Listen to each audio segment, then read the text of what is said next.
இங்க நம்ம ஹீரோட அப்பா டீச்சரா இருந்தாலும் அவரோட உருவமைப்பை கேலி செஞ்சு ஊர்களையும் ஸ்கூல்லையும் அவரை குதிரை முட்டைன்னு சொல்லி கிண்டல் பண்றாங்க. அதை கேட்டு அவருமே கோவப்படும் போது ஹீரோ பிறந்துட்டாங்கிற விஷயம் தெரிஞ்சு ரொம்பவுமே சந்தோஷப்படுறாரு. ஹீரோ எப்பவுமே சந்தோஷமா இருக்கணும்னு அவனுக்கு ஆனந்தராஜின் பேருமே வைக்கிறாரு. ஆனா வருஷங்கள் போக குட்டி குதிரை முட்டைன்னு சொல்லி ஹீரோவை கிண்டல் பண்ண ஆரம்பிக்கிறாங்க. அது மட்டும் இல்லாம ஹீரோ காலேஜ் முடிச்சுட்டு ஒரு பொண்ணு கிட்ட ப்ரப்போஸ் பண்ண போகும்போதுமே இந்த பொண்ணுமே இதை ஒரு காரணமா சொல்லி ரிஜெக்ட் பண்ணிடுறா. அதனால ஹீரோவுமே அவங்க அப்பா கூட இருக்க கூடாதுன்னு பெங்களூர்ல ஒரு ஆப் டெவலப் பண்ற கம்பெனில செலக்ட் ஆகி ரொம்பவுமே க்ரோ ஆயிடுறான். அப்பதான் அங்க டீம் லீடரா புதுசா ஜாயின் பண்ற நம்ம ஹீரோயினை பார்த்த உடனே ஹீரோ பிடிச்சு போயிருது. ஹீரோயினுக்குமே ஹீரோ வெகுளித்தனமா இருக்கிறத பார்த்துட்டு அவளுக்குமே பிடிச்சு போய் ரெண்டு பேருமே பழக ஆரம்பிக்கிறாங்க. ஹீரோயின் பழக ஆரம்பிச்சதுக்கு அப்புறம் ஹீரோவோட லைஃப் ஸ்டைலே மாறிடுது. அப்பதான் ஒரு நாள் ஹீரோயின் பர்த்டேக்கு இன்வைட் பண்ணிட்டு அவங்க அப்பா இன்ட்ரோ கொடுக்குறா. அப்பதான் ஹீரோவுமே ஹீரோயினோட ஃபேமிலி ரொம்ப ரிச்சா இருக்கிறத பார்த்துட்டு அம்மா அப்பாவையும் நம்ம குடும்பத்தை பார்த்தா கண்டிப்பா இவ ரிஜெக்ட் பண்ணிடுவா நம்மள, அதுக்கு முன்னாடி நம்மளே விலகிடுவோம் நினைச்சிட்டு இருக்கும்போது ஹீரோயினுமே ப்ரப்போஸ் பண்ணி உங்க வீட்ல இருந்து எங்க வீட்டுக்கு பொண்ணு கேட்டு வர சொல்லுன்னு சொல்லி கூப்பிடுறா. அதை கேட்டு ஹீரோக்குமே செமஷாக்கு. சரின்னு ஹீரோவுமே இந்த விஷயத்தை அவங்க அம்மா மூலமா அவங்க அப்பா கிட்ட சொன்னா அவங்க அப்பாவுமே அதெல்லாம் என்னால வர முடியாதுன்னு சொல்லிடுறாரு. அடுத்த ஹீரோயினோட அப்பா அம்மா 25th anniversary ஃபங்க்ஷன்ல ஹீரோயினோட அப்பா ஹீரோவை மாப்பிள்ளன்னு சொல்லி இன்ட்ரோ கொடுத்துட்டு இருக்காரு. இந்த நேரம் வரமாட்டேன்னு சொன்ன ஹீரோட அப்பா அவரோட மொத்த சொந்த பந்தத்தையும் கூப்பிட்டு பொண்ணு கேட்கறதுக்காக இந்த இடத்துக்கு வர இந்த கிரௌட பார்த்து ஹீரோயினோட அப்பா செம டென்ஷன் ஆயிராரு. இது மட்டும் இல்லாம இந்த பட்டிக்காட்டு ஆளுகளுக்கு ஏன் பொண்ணு கேக்குதா, அவங்க தகுதி என்ன ஏன் தகுதி என்னன்னு அசிங்கப்படுத்தி பேசுறத ஹீரோட அப்பாவுமே கேட்டுறாரு. அதனால அடுத்த நாள் ஹீரோட அப்பா அவரோட ப்ராப்பர்ட்டி எல்லாத்தையுமே எடுத்து காமிச்சு இது எல்லாமே நான் சிறுக சிறுக சேமிச்சது, என்கிட்ட 7 தலைமுறைக்கு சொத்து இருக்கு,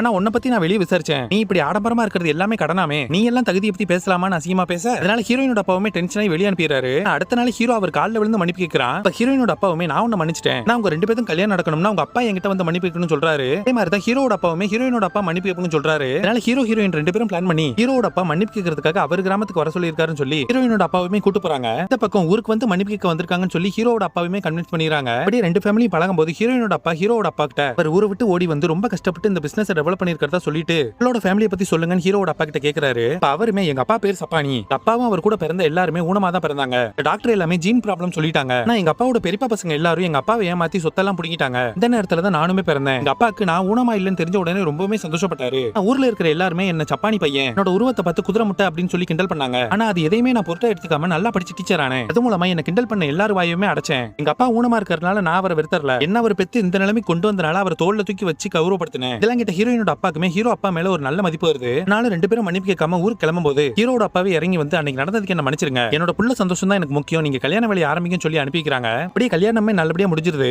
அதான் ஹனிமூனுக்கு கிளம்பும் போது ஹீரோவுமே அவங்க அப்பா ஞாபகம் வந்து ஒரு ட்ரெயின் டிக்கெட்டை பார்த்துட்டு ஃபீல் பண்ணிட்டு இருக்கான். இந்த ட்ரெயின் டிக்கெட்டை பார்த்த உடனே ஹீரோயினோட அப்பா செம்மஷாக் ஆயிட்டு ஹீரோட அப்பாவை மீட் பண்ணி காலில் விழுந்து மன்னிப்பு கேட்கிறாரு. அவர்கிட்டயும் அதே மாதிரி ஒரு ட்ரெயின் டிக்கெட் இருக்கு. ஆக்சுவலா ரொம்ப வருஷத்துக்கு முன்னாடி ஹீரோயினோட அப்பாவும் அம்மாவும் ஊரை விட்டு ஓடி வரும்போது ட்ரெயின் டிக்கெட் எடுக்கலன்னு சொல்லி டிடிஆர் அவங்களை அடிச்சு வெளியே போயிருக்காரு. இந்த நேரம் ஹீரோட அப்பா வந்து அவர் டிக்கெட் கொடுத்து இவங்களை டிராவல் பண்ண சொல்லியிருக்காரு. அவர் ஹெல்ப் பண்ணனால தான் இப்போ இவர் இவ்வளவு பெரிய பிசினஸ் மேனா இருக்காரு. இந்த விஷயத்தை சொல்லிட்டு நான் பழச மறந்துட்டேன்னு சொல்லி ரொம்ப மன்னிப்பு கேட்கிறாரு. இந்த நேரம் ஹீரோவுமே அவங்க அப்பாவை பத்தி புரிஞ்சுக்கிறான். ஊருக்குள்ள யாருனாலும் அப்பாவை பத்தி பேசினாலும் அவங்க கூட சண்டை போடணுமே தவிர நம்ம அப்பா கூட சண்டை போடக்கூடாது, நம்ம அப்பா தான் நமக்கு எப்பவுமே ரோல் மாடல்னு ஹீரோக்கும் நமக்கும் புரியுற மாதிரி இந்த படமும் முடியுது.